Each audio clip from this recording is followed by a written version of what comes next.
আসসালামু আলাইকুম সুপ্রিয় দর্শক, কে বলছেন? সালাম। আমি বলছি ঢাকা থেকে। আমার হাজব্যান্ড 2024-এর এপ্রিলের 18 তারিখে স্ট্রোক করছে। ওনার স্ট্রোক হওয়ার আগে উনি বমি বমি ভাব হতো বা জল জাতীয় বা কোনো কিছু খাইতে পারতো না, তো মাঝে মধ্যে বমি করতো। আগে স্ট্রোক করলো, ওই ওয়াশরুমে দেয়া ওইখানে পড়ে দেয় নেই, কিন্তু শোয়াটা একটা বেডরুম লাইনটা দিয়ে উনি করতেছে, মানে কথা বলতে পারতেছে না। তখন ওনারে আমি ধাক্কা দিচ্ছি না, তারপরে বুঝলাম যে উনি স্টপ করছে।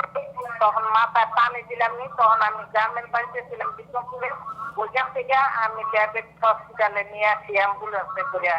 তো ওখানে আসার পরে ওনারা করছে, ওনারা পরীক্ষা টরীক্ষা করছে, এখন থেরাপি দিতে আসছি।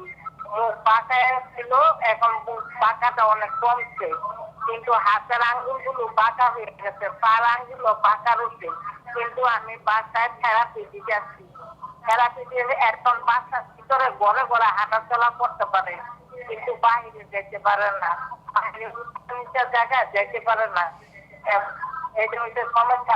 আমার সমস্যা হচ্ছে আচ্ছা দর্শক, একটু আপনারও সমস্যা। গেল আমার হাত পা বয়সটা কত? জি, আমি তো জিজ্ঞেস করতে হাত চাচ্ছি। পাও যেমন এমন ঘুরায় আসছে, যেমন জিম করলে সাইডে গেলে, জিমটা সাইডে গেলে যেমন শক্তি থাকে না, পার পাতাটা ওরকম হয়ে যায়।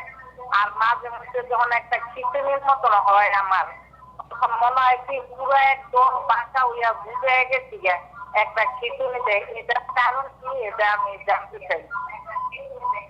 আচ্ছা দর্শক, আপনার বয়স কত এবং আপনার হাজবেন্ডের বয়স কত? আমার হাজবেন্ডের ডায়াবেটিস আছে। আচ্ছা আমাদের 50-55 হবে। আচ্ছা, আর আপনার হাজবেন্ডের? এটা নিয়ে আমি অনেক ভয়ে আছি, আমি ডক্টরে বলছি, তা উনি বলতে চাই যে স্ট্রোকের লক্ষণ। এখন আমি স্যারের কাছে জানতে চাই দুইটা প্রশ্ন, আমার হাজবেন্ডের একটা, ওনার জন্য কি করণীয় আর আমার জন্য কি করতে হবে।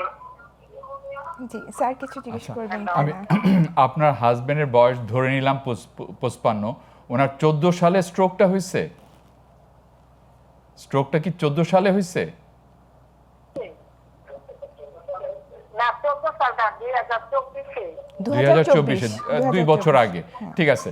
সো এক্ষেত্রে ওনার ডায়াবেটিস আছে, আপনি খেয়াল করবেন যে ওনার ব্লাড প্রেশার বা কোলেস্ট্রল আছে কিনা। সেগুলো থাকলে সেগুলোকেও আমাদেরকে কন্ট্রোল করতে হবে।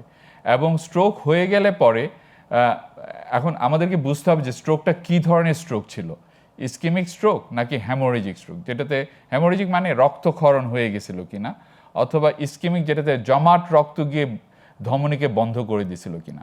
তো জমাট রক্ত যেটাকে ধমনীকে বন্ধ করে দেয়, সেটাকে আবার যেন স্ট্রোক না হয় তার জন্য আমাদেরকে ইকোস্প্রিন বা অ্যাসপ্রিন বা ক্লোপিডোগ্রেল এই ধরনের ওষুধ সারা জীবন খেয়ে যেতে হবে।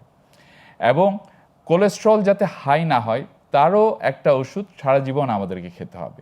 তো ওনার ঝুঁকির কারণগুলো আমাদেরকে জেনে নিয়ে সেই ঝুঁকিগুলোকে নিয়ন্ত্রণ করতে হবে যেন আরেকটা স্ট্রোক না হয়। আর এখন যেহেতু ওনার একদিক দুর্বল হয়ে গেছে, সেটার জন্য কোনো ওষুধ না, ফিজিক্যাল থেরাপি যেটা আপনি করতেছেন, ওনাকে ব্যায়াম করাচ্ছেন, সেটার মাধ্যমে যতটা শক্তি ইমপ্রুভ মানে বাড়ানো যায়। উনি যদি কখনো বিছানায় বেশি দিন শুয়ে থাকেন, যে শক্তিটা ওনার ইমপ্রুভ হলো সেটা আবার কমে যাবে। সুতরাং প্রতিদিন ব্যায়াম করাটা খুবই জরুরি। উনি আরেকটা কথা জিজ্ঞেস করেছিলেন যে হ্যাঁ, এমনি বাসায় হাঁটতে পারে বাট বাইরে যেতে পারে না, তো এইটা কিভাবে একটু ইমপ্রুভ করা যেতে পারে? আমাদের বাইরে যাওয়া মানে রাস্তা তো অনেক ব্যস্ত, সেখানে ওনার যেহেতু একটা সাইড দুর্বল, উনি যদি বাইরে যান ওনার সঙ্গে কাউকে থাকতে হবে যেন উনি পড়ে গিয়ে আঘাত না পান।